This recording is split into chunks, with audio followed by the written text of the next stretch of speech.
Can you guess which character this Marvel comic book features? I'll give you a hint. He's one of the most physically strong and durable characters in all of comics. And no, it's not the Hulk. Let's take a look. Okay, what I have here is the Amazing Spider-Man number 229 from 1982. The writer was Roger Stern, and the artist was John Romita Jr. So let me start off by saying that Roger Stern's Spider-Man is an absolutely amazing Spider-Man run that I think everybody should read. And I think it's so important to the history of the character. And it's made even better by the fact that you have John Romita Jr. doing all the art, like basically the whole way through. And this happens to be an issue that I really like from Roger Stern's run. It's called Nothing Can Stop the Juggernaut. And you've got Madam Web right here. Yes, the proper Madam Web, not the one we got in the movie that was horrible. What happens in this issue basically is that the Juggernaut goes on a rampage through New York, and he's just beelining it towards Madam Web, literally going in an exact straight line. It doesn't matter what he's walking through, whether it be pipes carrying water or buildings, or, it doesn't matter.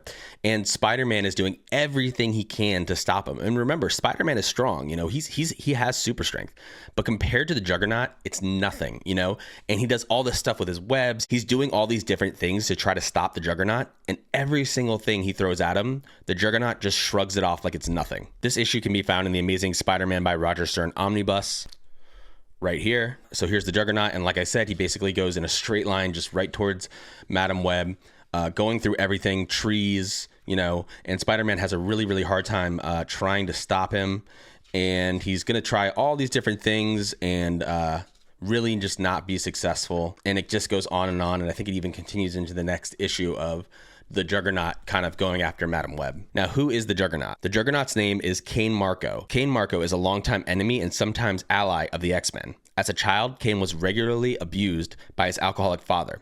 His stepbrother, Charles Xavier, on the other hand, was treated much better while also exceeding in his studies and sports. All of it caused Kane to hate Xavier for years. While serving in the U.S. Army, Kane accidentally found the Temple of Sidorak and obtained the Crimson Gem. The gem's mystical power transformed Marco into Sidorak's avatar on Earth, the Juggernaut. So that's Kane Marco, the Juggernaut's background, and his upper limits of power are extremely high. He's one of my favorite villains from Marvel Comics just altogether. And like I said, sometimes he's like an ally to the X-Men. It's gone back and forth whether or not he's totally a villain or not. I think in modern comics, he's more of like an anti-hero, kind of an ally to the X-Men. But he's such a cool character. He's so powerful. I love the character design on him as well. So yeah, this is a really cool issue. I love this cover by John Romita Jr. The Juggernaut's a really cool character, and I'm super happy to have this book in my collection.